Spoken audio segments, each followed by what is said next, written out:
विस्तार से खबरों का रुख करेंगे। आगे का एजेंडा देख रहे हैं आप। नेशनल हेराल्ड केस की बात मैं करने जा रही हूं, जिसपे ईडी की तरफ से चार्जशीट दाखिल कर दी गई है। ईडी की जो चार्जशीट है, इसमें सोनिया गांधी, राहुल गांधी समेत 7 लोग हैं और 2 कंपनियां हैं जिन पर यह चार्जशीट दायर की गई है ईडी की तरफ से। ईडी की चार्जशीट को लेकर अब सियासत तेज हो गई है। चार्जशीट के खिलाफ आज कांग्रेस ने मोर्चा खोल दिया है। न सिर्फ देश की राजधानी दिल्ली बल्कि देश के अलग अलग हिस्सों में कांग्रेस आज सड़क पर उतरने की तैयारी में, प्रदर्शन करने की तैयारी में है। आज कांग्रेस पार्टी, कांग्रेस कार्यकर्ता दिल्ली कांग्रेस दफ्तर पर पहुंचने लगे हैं। कांग्रेस के प्रदर्शन के ऐलान को लेकर सुरक्षा भी बढ़ा दी गई है। तस्वीरें आप देख रहे हैं। ईडी दफ्तर के बाहर प्रदर्शन का कांग्रेस ने ऐलान कर रखा है। ऐसे में दिल्ली में कांग्रेस दफ्तर के बाहर भी सुरक्षा बढ़ाई गई है। ईडी दफ्तर के बाहर भी सुरक्षा के पुख्ता इंतजाम है। आज दिन भर ईडी ऑफिस के बाहर ऐसे ही हंगामा दिखेगा। सोनिया गांधी और राहुल गांधी के खिलाफ ईडी की तरफ से दायर चार्जशीट के खिलाफ आज कांग्रेस का प्रदर्शन है। पूरे देश में ईडी ऑफिस के बाहर कांग्रेस कार्यकर्ता प्रदर्शन करेंगे। दिल्ली में कांग्रेस कार्यकर्ता 24 अकबर रोड पर इकट्ठा होंगे। यहां से कांग्रेस कार्यकर्ता ईडी ऑफिस के बाहर प्रदर्शन करने जाएंगे। पटना में सुबह 11:30 पर प्रदर्शन होगा। रांची में कांग्रेस कार्यकर्ता दोपहर 12:30 पर प्रोटेस्ट करेंगे। मध्य प्रदेश में दोपहर 2 बजे जिला और तहसील मुख्यालय के बड़े सरकारी दफ्तरों के बाहर प्रोटेस्ट होगा। देश के लोकतंत्र को समाप्त करने की दिशा में कदम है। सोनिया गांधी और राहुल गांधी के खिलाफ ईडी की चार्जशीट पर कांग्रेस नेता आरोप लगा रहे हैं कि ये बदले की भावना से प्रेरित है और केंद्र सरकार विपक्ष की आवाज को दबाने की कोशिश कर रही है। कांग्रेस पार्टी को नस्तानाबूद करने की मोदी जी की साजिश है। ईडी तो इडियट है, जो मर्जी उसको कराए जा सकते हैं, उसमें हमें कोई परवाह नहीं, कोई फर्क नहीं पड़ते। तो देख रहे हैं आप किस तरीके से इस मामले को लेकर सियासत तेज होती हुई। कांग्रेस बीजेपी पर एजेंसियों के दुरुपयोग का आरोप लगा रही है और बीजेपी पलटवार कर रही है। बीजेपी कह रही है एजेंसियां तो अपना काम कर रही हैं, पूरी पारदर्शिता के साथ ईडी अपना काम कर रही है। संस्थाएं जो हैं वो स्वतंत्र हैं, उन पर सरकार कोई ना तो दबाव डालती है, ना सरकार से कोई सीधे तौर पर कोई उससे वो निर्देश लेते हैं। मैं समझता हूँ कि अगर कोई तथ्य कोई मांगता है तो उसको प्रस्तुत करना चाहिए, अपना पक्ष रखना चाहिए। इसमें इसको पॉलिटिकल मोटिवेटेड कहना ये मैं ठीक नहीं मानता हूँ। ये तो उन्हीं के समय की बनी हुई है, कांग्रेस शासनकाल की बनी हुई जांच एजेंसियाँ हैं। कोई मोदी जी ने नई थोड़ी बना दी है। जो उनके काम करने का तरीका पहले था वही आज भी है। कानून का सामना करना चाहिए। अगर कोई उन्होंने कुछ किया नहीं है तो घबराने की जरूरत क्या है। ऐसा है कि ईडी हो गया, सीबीआई हो गया, इनकम टैक्स हो गया, अब इन सब केसेस का कोई मतलब नहीं है, क्योंकि ये सारी एजेंसीज भारतीय जनता पार्टी के फ्रंटल बन चुके हैं। जैसे उनका भारतीय युवा मोर्चा है, वैसे उनकी भारतीय जनता पार्टी ईडी है, भारतीय जनता पार्टी की सीबीआई है, भारतीय जनता पार्टी का इनकम टैक्स डिपार्टमेंट है। राजनीतिक प्रतिद्वंदिता के चलते, बदले की नीयत से, धमकाने डराने की नीयत से लगातार आप विपक्षी सांसदों के खिलाफ, विपक्षी नेताओं के खिलाफ ईडी की कार्रवाई होती है। अगर आपको लगता है कि ईडी के पास सबूत है, ईडी के पास कोई ऐसे साक्ष्य हैं, तो 11 साल से ईडी क्या कर रही? और आइए सीधे आपको लेकर चलते हैं बीजेपी की तरफ से प्रेस कॉन्फ्रेंस। रविशंकर प्रसाद मीडिया से क्या कह रहे हैं, जरा सुनते हैं। But it does not extend to misappropriating public property given by the government to National Herald. ये समझना बहुत जरूरी है। मित्रों, आज थोड़ा रिकॉल वैल्यू जरूरी है। नेशनल हेराल्ड 1937 में शुरू किया गया था। इसमें 5000 शेयर होल्डर्स थे जिन्हें शेयर खरीदे उसके। तो ये नेहरू खानदान की जागीर कभी नहीं रही है, इस बात को समझना बहुत जरूरी है। और बड़े बड़े लोग जो फ्रीडम फाइटर थे, जो बाद में कांग्रेस के बड़े नेता भी बने, मुख्यमंत्री वगैरह बने, ये सबों ने उसमें सहयोग किया। 2008 में नेशनल हेराल्ड का पब्लिकेशन बंद हो गया क्योंकि वो चल नहीं पाया। उसके बाद कांग्रेस पार्टी ने नेशनल हेराल्ड को 90 करोड़ रुपया दिया था, एसोसिएटेड जर्नल लिमिटेड जो इसको पब्लिश करते थे। ये जानना जरूरी है कि कांग्रेस पार्टी एक पॉलिटिकल पार्टी है पॉलिटिकल पार्टी को कई एग्जम्पशंस हैं, आपको मालूम है, तो वो किसी प्राइवेट बॉडी को पार्टी का फंड नहीं दे सकते हैं, इस बात को समझे आप। That is purely prohibited. दिया उनकी बात है, घर की कंपनी थी।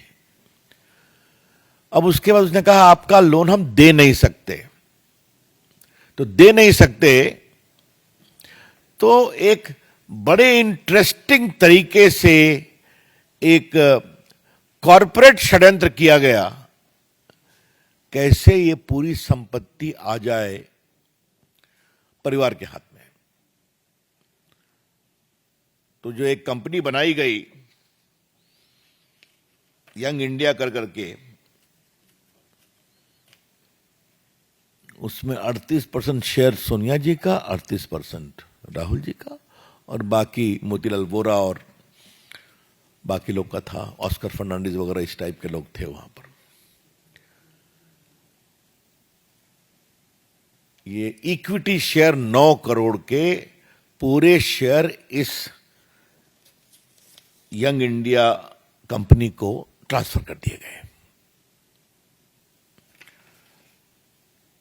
ये 9 करोड़ का ट्रांसफर होना बड़ी बात नहीं है।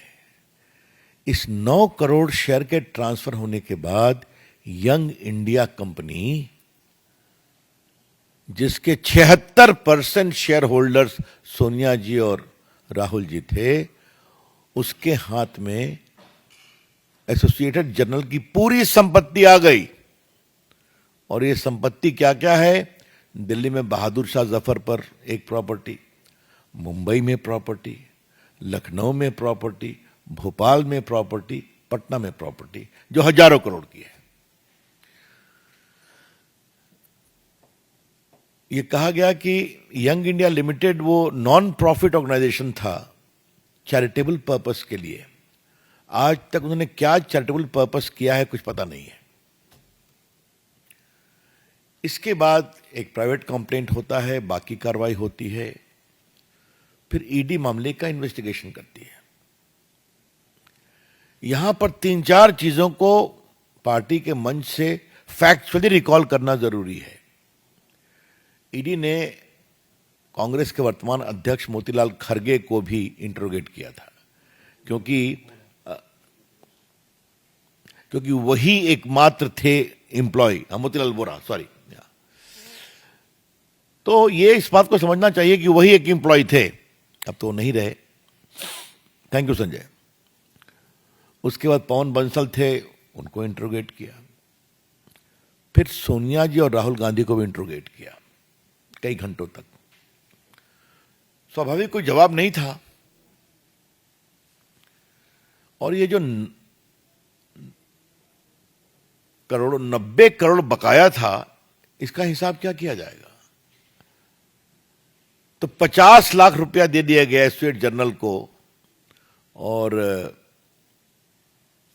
सारा लोन राइट ऑफ हो गया नेशनल हेराल्ड को प्रकाशित करने वाली कंपनी का। एक बात है, कॉमर्स में इस परिवार का जवाब नहीं है। 50 लाख में 90 करोड़ की संपत्ति प्राप्त कर लेना, 90 करोड़ राइट ऑफ कर देना, और हजारों करोड़ की संपत्ति का मालिकाना हक प्राप्त कर लेना। और दूसरे सदस्य जो मेंबर हैं 3 करोड़ में जमीन खरीदते हैं हरियाणा में, और कमर्शियल यूज हो जाता है और 58 करोड़ रुपए में बेच देते हैं। तो ये तो इस देश को सीखना चाहिए कि ये जो गांधी मॉडल ऑफ डेवलपमेंट है, इसलिए मैं इसको गांधी मॉडल ऑफ डेवलपमेंट कह रहा हूं। गांधी जी नहीं, Gandhi model of development. Be very clear about it. क्या सवाल पूछते हैं ये लोग, परिवार के लोग? भ्रष्टाचार का इनका पूरा आचरण, शेयर की हेराफेरी करो, संपत्ति बनाओ, और ये सारी संपत्ति सरकार के द्वारा दी हुई थी। क्या भोपाल, क्या पटना, क्या लखनऊ। फिर उसके बाद ईडी ने मामले को टेकअप किया, और मामले को टेकअप करके उन्होंने पूरे मनी लॉन्ड्रिंग एक्ट, बाकी प्रोविजन के अनुसार सब कुछ समझा, और उन्होंने अपनी रिपोर्ट फाइल की सेक्शन 8 में बिफोर द कोर्ट। ये जो प्राइवेट कंप्लेंट बोलते हैं या कंप्लेंट बोलते हैं, that is as good as a chargesheet, क्योंकि बाकी जो क्रिमिनल लॉ में कंप्लेंट होता है तो उसमें वो इन्वेस्टिगेशन होता है, इसमें वो इन्वेस्टिगेशन करके ही फाइल करते हैं। और कोर्ट ने कहा है कि अब मैं 21 तारीख को सुनवाई करूंगा, 25 को। यही तो पूरी कहानी है, इसमें है तो क्या है भाई। और एक बात को ध्यान रखा जाए कि सोनिया जी, राहुल गांधी बेल पर हैं। इन्होंने पूरी कार्रवाई को क्वाश करने के लिए हाई कोर्ट, सुप्रीम कोर्ट का दरवाजा खटखटाया और कोई राहत नहीं मिली। सिर्फ यही राहत मिली कि आप पर्सनली कोर्ट में अपियर नहीं होइएगा, you will appear through lawyer. तो जो चीज 4 साल से चल रही है, जिसमें आप संतोषजनक जवाब नहीं दे पाए, जहां कानून अपना काम कर रहा है, वहां पर कर रहे हैं वेंडेटा। और उनके जो मेंबरान पार्लियामेंट हैं, देश के नामी गिरामी वकील, वो भी इसको अजीब प्रकार की बेबुनियाद तर्के दे रहे हैं। तो इसीलिए कि पार्टी की ओर से विचार हुआ कि सुबह सुबह इस मामले के संबंध में पार्टी के दृष्टिकोण को बताना जरूरी है। कानून अपना काम कर रहा है, the law is taking its own course. हम बीजेपी की ओर से सोनिया गांधी और राहुल गांधी और कांग्रेस पार्टी से सवाल पूछना चाहते हैं, क्या कानून को अपना काम नहीं करना चाहिए? क्या हजारों करोड़ की संपत्ति पर अगर आपने गलत तरीके से, गैर कानूनी तरीके से षड्यंत्र करके कब्जा कर लिया, तो क्या इस पर चुप रहना चाहिए? यही तो बड़े सवाल हैं। I would like to repeat, Srimati Sonia Gandhi ji and Rahul Gandhi ji, kindly reply, should the law be allowed to take its own course or not? And if there is a glaring case where thousands of crores of public property situated at prime locations in different parts of the country have been misappropriated by conspiracy, where the beneficiary is you and your son, being 76% owner of the AJL. तो फिर ये धरना, vendetta, Narendra Modi ji की सरकार है, कानून को अपना काम करने देगी और कानून काम करेगा। वैसे नेशनल हेराल्ड की कहानी बड़ी जोरदार है। थोड़ा हम लोग की रिसर्च टीम रिसर्च कर रहे थे, तो सरदार पटेल ने कहा था कि जिस तरह के लोगों से पैसा लिया जा रहा है वो ठीक नहीं है, वो बहुत चिंता पैदा करता है। ये लोग प्रामाणिक कांग्रेसी नेता थे और वो सारी चिट्ठियां हम लोग के पास हैं। मैं संजय से कहूंगा कभी आप लोग को दे देगा, नेहरू जी ने क्या कहा, सरदार पटेल ने क्या कहा। लेकिन और चंद्रभानु गुप्ता जो उत्तर प्रदेश के मुख्यमंत्री थे, उन्होंने भी पैसे इसके लिए बहुत इकट्ठा किए थे, बड़े नेता थे। कहा कि ये तो बना था देश की आवाज के लिए, इसे नेहरू की और खानदान की आवाज बना दिया गया इस अखबार को। तो ये हम नहीं कह रहे, कांग्रेस के नेता कह रहे हैं, ये सब रिकॉर्ड पर है। क्या सरदार पटेल, क्या चंद्रभानु गुप्ता की आत्मकथा में। तो इसका अतीत, इसका वर्तमान। एक विषय मैं आपसे और कहना चाहूंगा, और ये जानना बहुत जरूरी है। इस देश में इतना मीडिया आ गया है, इतने अखबार आ गए हैं,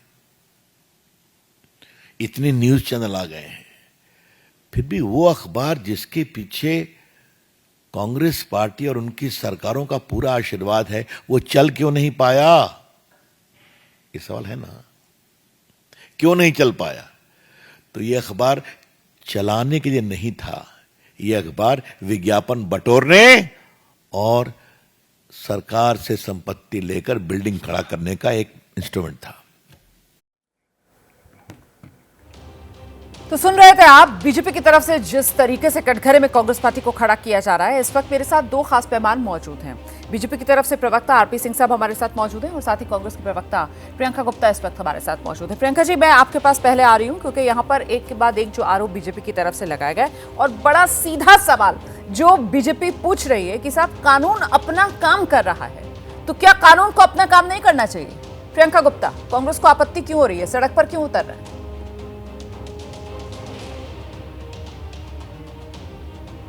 देखिए रोमाना जी, सबसे पहले तो मैं ये कहना चाहूंगी, अभी मैं पूरी स्पीच सुन रही थी, मैं उनसे ये भी तो कहना चाहूंगी कि जो बीएसएनएल था वो भी नहीं चल पा रहा है आज की डेट में, तो बात तो उन पर भी आएगी, लेकिन खैर जाने दीजिए। मैं बताना चाह रही हूँ कि जिस बात को लेकर लगातार भारतीय जनता पार्टी एक के बाद एक नए सबूफे लड़ती रहती है, मैं पूछना चाहती हूँ कि भाई अटल बिहारी वाजपेयी जी की 6 साल की सरकार रही, उसके बाद अभी 11 साल की सरकार है, इतने वर्षों में भी ये बात प्रूफ नहीं कर पाए कि आखिर इस केस में ऐसा क्या है जो आप खोल ही नहीं पा रहे। हकीकत ये है कि सेक्शन 25 में रजिस्टर्ड कंपनी कोई फायदेमंद कंपनी होती नहीं, वो तो सरकार के अधीन एक कंपनी होती है, ना उससे सैलरी ली जा सकती है, ना उससे कोई प्रॉफिट लिया जा सकता है। फिर आखिर ये क्यों कहा जा रहा है कि हर बार की जो है कि ये कंपनी से फायदा उठाया जा रहा है? किस तरह का फायदा उठाया जा रहा है? जिस समय देश आजाद हो रहा था तब एक कंपनी बनती है, उस कंपनी के अधीन जो है 3 अखबार चलाए जाते हैं, वो देश की आजादी के लिए पूरी तरीके से समर्पित थी, देश को आजादी मिल गई। उसके बाद इस कंपनी पे 90 करोड़ का लोन था, जिस लोन को एक नई कंपनी बनाकर खरीद लिया जाता है, 50 लाख रुपए में उस लोन को खरीद लिया जाता है एक तरीके से। इसमें कहां से कोई चीज जो है पूरी तरीके से ना किसी पैसे का कोई लेना है ना देना है, ना प्रॉपर्टी किसी के नाम हुई, ना बेची गई, ना खरीदी गई। प्रियंका जी, है क्या ऐसा? प्रियंका जी, आपने इतने आराम से इतनी बातें कर दी। एक तो मुझे बीएसएनएल आप लेकर आ गई, सुन लीजिए, बीएसएनएल आप लेकर आ गई। हाँ, आप अटल बिहारी वाजपेयी की सरकार का समय लेकर आ गई। मेरी बात सुन लीजिए। अटल बिहारी वाजपेयी की सरकार का इससे क्या लेना देना? अटल बिहारी वाजपेयी की सरकार का इससे क्या लेना देना, आप मुझे बताइए ना। ये मामला कब का है प्रियंका जी? ये मामला कब का है? भाई साहब 2008 में, प्रियंका जी सुनिए ना, प्लीज सुनिए। 2008 में ये लोन दिया गया। 2008 में ये लोन दिया गया। कब दिया गया था लोन? कांग्रेस पार्टी की तरफ से कब दिया गया लोन एजीएल को? बताइए। अरे भाई ये बताइए कैसी लग रहा है कंपनी? भाई आप मुझे बताइए कि लोन कब दिया गया? ये मामला पैसे की हेराफेरी का है ना, ये नेशनल हेराल्ड का मामला नहीं है। ये एजीएल और यंग इंडियन को लेकर मामला है। ये मामला यंग इंडियन, जिसमें 38% हिस्सेदारी राहुल गांधी और प्रियंका गांधी की है, माफ कीजिएगा सोनिया गांधी की है, उनसे जुड़ा हुआ ये मामला है। एक तो आवाज बहुत खराब आ रही है प्रियंका गुप्ता की, आवाज बहुत खराब आ रही है। प्रियंका गुप्ता जी, प्रियंका गुप्ता जी, मेरा सवाल सुनेंगी तो जवाब दे पाएंगी? प्लीज आराम से, लगातार बोलेंगी तो आपको कुछ समझ में नहीं आएगा, दर्शक को कुछ समझ में नहीं आएगा। पैसे की नहीं, आप मुझे बताइए, एक पॉलिटिकल पार्टी ने, चलिए सिलसिलेवार तरीके से बात करते हैं। पहली आपत्ति है कि एक पॉलिटिकल पार्टी ने एक कंपनी को लोन कैसे दे दिया? 90 करोड़ का लोन कैसे दे दिया? All India Congress committee, Congress party ने इस एजीएल को कैसे दिया? पहले सवाल का जवाब दीजिए। अरे नहीं, आप ये बताइए कि देश में जो है पोर्ट किसी को दे दिए जाएंगे, एयरपोर्ट किसी को दे दिए जाएंगे, आप देखिए पूरी तरीके से पूरे खदाने किसी को दे दिए जाएंगे, और सिर्फ देश में नहीं विदेश में भी दे दिए जाएंगे, तो कैसे दे दिए जाएंगे? आपके पास इस सवाल का जवाब नहीं है कि एक पॉलिटिकल पार्टी एक कंपनी को लोन कैसे दे रही है? मेरा तो बड़ा बुनियादी सवाल था। आप पोर्ट और एयरपोर्ट पर पहुंच रही हैं, मैं तो इस केस से जुड़ा हुआ सवाल आपसे पूछ रही हूँ ना, उस पर आप जवाब नहीं दे रही हैं। अरे भाई रोमाना जी सुनिए, मेरी बात एक सुन लीजिए। आप आज की डेट में पीएम केयर फंड का ब्यौरा मांग लीजिए, अगर आपको मिल जाता है तो मैं मान जाऊंगी कि ये भ्रष्टाचार की जो बात कर रहे हैं वो सच बात कर रहे हैं। भ्रष्टाचार की बात करने वाले मुंह में राम बदल में छुरी दबाए हुए हैं। पीएम केयर फंड आरटीआई नहीं, तो आपत्ति किस बात से कि पीएम केयर फंड की जांच क्यों नहीं कर रहे हो? हमारी कांग्रेस पार्टी की जांच क्यों कर रहे हो? इस बात से आपत्ति है? मतलब ये आप दर्शकों को बता रही हैं कि साहब ठीक है, हमने भ्रष्टाचार किया तो क्या हो गया, वो भी तो भ्रष्टाचार कर रहे हैं, अपना भ्रष्टाचार क्यों छिपा रहे हैं, हमारा भ्रष्टाचार क्यों उजागर कर रहे हैं? मतलब इस तरीके के तर्क आपके सुनाई पड़ रहे हैं, इस तरीके के तर्क आपके सुनाई पड़ रहे हैं प्रियंका जी। एक सेकंड, आरपी सिंह साहब को ले आइए जरा स्क्रीन पर।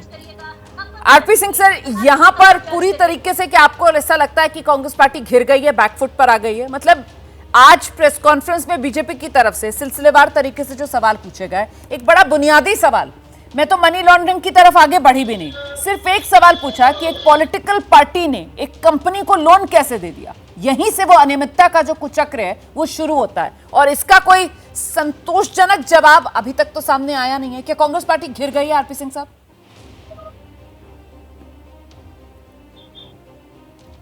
प्रमाणा जी, आपने तो यहाँ पूछा, मैं थोड़ा और पीछे जाने को तैयार हूँ। वो जो यंग इंडिया लिमिटेड कंपनी बनी, उसको 50 लाख रुपया लोन किस कंपनी ने दिया था, ये भी पूछ लेना चाहिए। वो 50 लाख रुपया यंग इंडिया लिमिटेड में किसने पैसा डाला था? वो गोयनकास की कंपनी थी। वो गोयनकास ने लोन दिया या अपनी सीड मनी डाली, इसका भी जवाब इनको देना पड़ेगा कि यंग इंडिया को गोयनकास ने, आरपीजी गोयनका कंपनी ने क्यों पैसे दिए और किस आधार पे पैसे दिए। और अब यंग इंडिया पे चलते हैं। आपने वो बातचीत पूछी कि 90 करोड़ का लोन कैसे वेवअप करा दिया पॉलिटिकल पार्टी ने। यंग इंडिया पे चलते हैं। यंग इंडिया का मूल जो है वो 50 लाख रुपया है, और यंग इंडिया ने एसोसिएट जनरल ले ली जो कि 2000 करोड़ रुपए की जिसकी संपत्ति है, और उनके शेयर होल्डर 1057 शेयर होल्डर हैं, उनकी एजिंग भी नहीं हुई।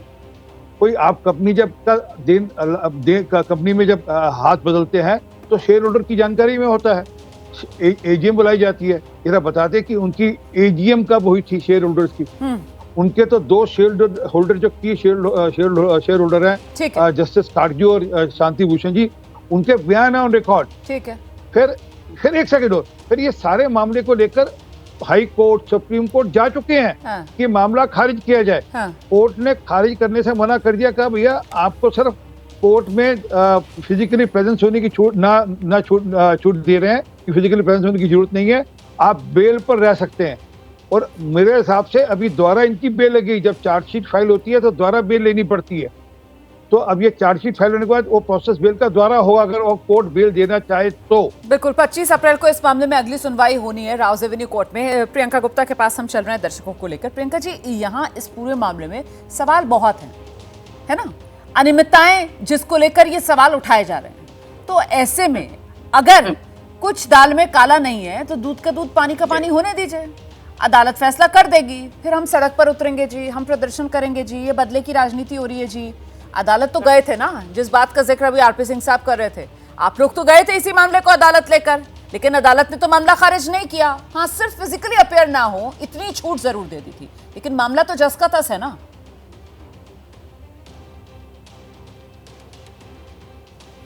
देखिए रुमाना जी, मैं कहती हूँ कि आप ये बताइए कि ये केस आज से तो चल नहीं रहा, लगातार इस केस पर जब इलेक्शन होता तब इस पे सुनवाई होने लगती है। और दूसरी चीज आप देखिए कि 95% जो केसेस हैं ईडी और सीबीआई के, वो विपक्ष के ऊपर है। और सीधा मतलब ये है कि वो विपक्ष पे केसेस इसलिए होते हैं क्योंकि उनको किसी तरीके से उन्हें तोड़ना होता है। सीधा फंडा है कि आप जो है जितने भी लोग आपकी पार्टी में शामिल हो जाते हैं, आप उनके ऊपर से क्रिमिनल केसेस हटा देते हैं, चाहे वो ईडी का हो, चाहे वो सीबीआई का हो, चाहे कोई भी केसेस हो। आपके पास लाइव एग्जांपल है जिसमें आपके जो अजीत पवार जी, उनके ऊपर तो प्रधानमंत्री जी ने मंच पे खड़े होकर कहा कि भाई 70,000 करोड़ का जो है मामला है। हेमंत बिस्वा को देख लीजिए आप, उनके ऊपर जो जितने भी केसेस थे वो आपने धुल दिए। भाई आपके पास वॉशिंग मशीन है, उस वॉशिंग मशीन में डाल के आप उन्हीं को धुल पाएंगे जो पूरी तरीके से आपके आगे नतमस्तक होंगे। पर जो सच्चा आदमी होगा वो आपके आगे नहीं झुकेगा, आपके आगे बिल्कुल नहीं झुकेगा। और कार्यकर्ता को किसी ने कहा नहीं है, कार्यकर्ता की ये श्रद्धा है और कार्यकर्ता ये जानता है कि उनका नेता हीरो है। आज वो जिस भी गरीब आदमी से मिलता है, उस गरीब आदमी से पूछ के देखिए। एक मोची से मिलता है तो रामचंद्र मोची जो है प्रियंका जी, पूरी तरीके से अब आप जो है वो अजीत पवार को ले आए। मतलब आपके जो तर्क है वो बार बार ऐसे नजर आ रहे हैं कि साहब हमें क्यों, बाकी भी तो भ्रष्टाचार करते हैं, उनको तो गले लगा लेते हो, हमें क्यों? मतलब आपके तर्क से ऐसा लग रहा है कि हमने भ्रष्टाचार किया तो क्या गलत कर दिया, बाकियों ने भी तो किया हुआ है, उन्हें तो आप गले लगा लेते हो। सच्चा आदमी जब आप कहती हैं प्रियंका जी, तो सच्चे आदमी को तो फिर कानून के सामने जाकर लड़ाई लड़नी चाहिए अपनी कानूनी तौर पर। लेकिन सच्चा आदमी अगर भ्रष्टाचार करेगा तो सवाल तो पूछा जाएगा ना। ये आरोप तो भ्रष्टाचार के हैं जिसमें इस वक्त कांग्रेस पार्टी और वो सच का झंडा बुलंद करने वाली कांग्रेस पार्टी वो घिरी हुई नजर आ रही है। एक भी जब केस से जुड़ा हुआ जवाब आप लोग दे पा नहीं रहे हैं।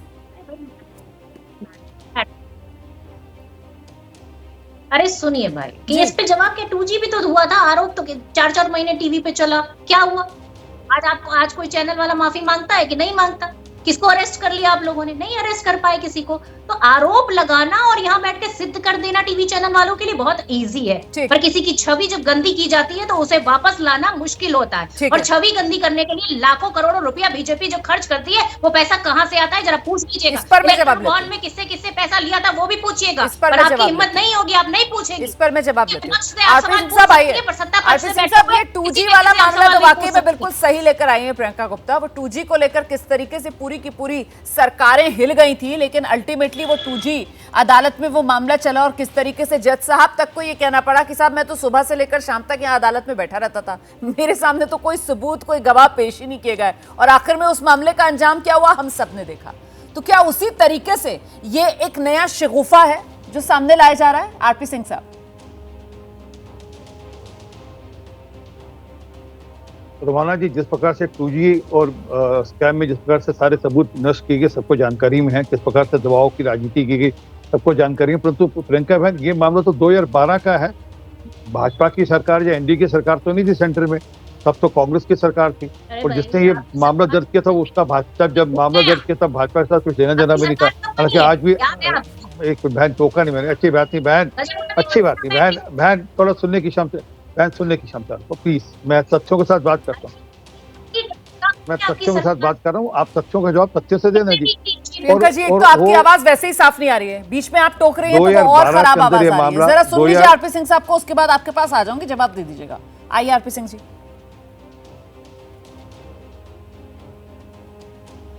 2012 के अंदर मामला चला और उसकी एक प्राइवेट व्यक्ति ने कंप्लेंट दर्ज की जिसका नाम सुब्रमण्यम स्वामी है, और वह तब भाजपा में नहीं थे। भाजपा उन्होंने 2013 अगस्त में ज्वाइन करी और बाद में वो भाजपा छोड़कर भी चले गए, वो अलग बात है। परंतु मूल बात है कि ये मामला कोर्ट में जा चुका है, कोर्ट ने कहा भी इसकी जांच होनी चाहिए। अब जांच में तथ्य पेश कर दिए गए हैं, अब उन तथ्यों के आधार पर ये लड़ाई लड़ ले कि किस प्रकार से आपने बिना एजीएम बुलाए आपने कैसे एक कंपनी ले ली। वो कंपनी के शेयर होल्डर 1,57 शेयर होल्डर कहते हैं कि हमको तो जानकारी नहीं आई, हमसे कहीं कोई अप्रूवल नहीं ली गई। ये कंपनी आप एसोसिएट जनरल को आप एक यंग इंडिया को ट्रांसफर कर रहे हैं, वो भी 50 लाख के उसमें। और ये कहाँ पर है दुनिया में? कभी कहीं सुना है कि कोई पॉलिटिकल पार्टी किसी एक प्राइवेट एंटिटी को 90 करोड़ रुपए का लोन दे दे? ये भी कानूनी तौर पे ठीक नहीं है। और 90 करोड़ का लोन देकर फिर उसको वेव ऑफ भी कर दे कि हमने माफ कर दिया आपका लोन, चलिए 90 करोड़ का लोन। नजर में इस मामले में अनियमितताएं बहुत नजर आती हैं और इसी वजह से ये मामला अदालत तक पहुंचा हुआ है। अदालतों से राहुल गांधी, सोनिया गांधी को मामले को खारिज करने वाली राहत नहीं मिली और अब इस मामले में चार्जशीट ईडी की, जिसके बाद सियासी तौर पर यह मामला गरमा रहा है। फिलहाल बहुत धन्यवाद आरपी सिंह साहब, प्रियंका गुप्ता जी हमारे साथ जुड़ने के लिए। हम आगे बढ़ रहे हैं, अगली खबर का रुख कर रहे हैं। वक्फ कानून को लेकर जानकारी मिल रही है। आज वक्फ कानून पर सुप्रीम कोर्ट में सुनवाई होनी है और यह सुनवाई वक्फ कानून को चुनौती देने वाली याचिकाओं पर होगी। कुल 72 याचिकाएं लिस्ट की गई हैं। बड़ी खबर इस वक्त की, 72 याचिकाएं हैं जो लिस्ट की गई हैं। इन पर चीफ जस्टिस की अगुवाई वाली 3 जजों की बेंच है और सुनवाई का समय दोपहर 2 बजे, जब अदालत इस मामले को सुनेगी। तो कुल मिलाकर 72 याचिकाएं जो लिस्ट की गई हैं, दोपहर 2 बजे इस मामले में सुप्रीम कोर्ट में सुनवाई। सड़क पर नए वक्फ कानून के खिलाफ हो रहे विरोध प्रदर्शन के बीच आज से सुप्रीम कोर्ट में भी कानूनी जंग शुरू हो रही है। सुप्रीम कोर्ट में दोपहर 2 बजे सुनवाई होगी। चीफ जस्टिस की बेंच याचिकाओं पर सुनवाई करेगी। बेंच ने chief justice Sanjeev Khanna, justice Sanjay Kumar और केवी विश्वनाथन शामिल हैं। कुल 72 याचिकाएं सुनवाई के लिए लिस्ट की गई हैं। नए वक्फ कानून के खिलाफ दायर याचिकाओं में इसे संविधान के अनुच्छेद 14, 15, 25, 26 और 29 का उल्लंघन बताया है। याचिकाकर्ताओं ने कानून में बदलाव को अनुच्छेद 300A यानी संपत्ति के अधिकार के खिलाफ बताया है। केंद्र सरकार ने पहले ही सुप्रीम कोर्ट में कैविएट दायर की है। इसी बीच सुप्रीम कोर्ट में 7 राज्यों में नए वक्फ कानून के समर्थन में आवेदन दाखिल किया गया है।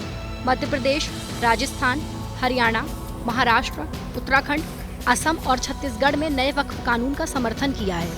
कुछ आदिवासी संगठनों ने भी नए वक्फ कानून का समर्थन किया है। तो आखिरकार आज वो तारीख है जब सुप्रीम कोर्ट में ये तमाम याचिकाएं सुनवाई के लिए आई हैं। दोपहर 2 बजे सुनवाई होगी और इस मामले में जो प्रमुख याचिकाकर्ता हैं उस पे एएमआईएम के अध्यक्ष असदुद्दीन ओवैसी, आम आदमी पार्टी के विधायक अमानतुल्लाह खान की तरफ से भी अदालत का दरवाजा खटखटाया गया। समाजवादी पार्टी के सांसद जियाउर रहमान बर्ग भी अदालत पहुंचे। टीएमसी की तरफ से महुआ मोइत्रा ने भी याचिका लगाई है। ये प्रमुख याचिकाकर्ता हैं। इसके अलावा कांग्रेस की तरफ से सांसद मोहम्मद जावेद और आरजेडी के मनोज झा भी सुप्रीम कोर्ट में याचिका लगा चुके हैं। परवेज सिद्दीकी जेडीयू की तरफ से भी मामला अदालत पहुंचा है और मौलाना अरशद मदनी जमीयत उलमाए हिंद भी इस मामले को लेकर अदालत गई है। वहीं शिया धर्मगुरु सैयद कल्बे जवाद नकवी की तरफ से भी याचिका लगाई गई है और कुल 72 याचिकाएं हैं जो लिस्ट की गई हैं। इन्हीं पर दोपहर 2 बजे सुनवाई।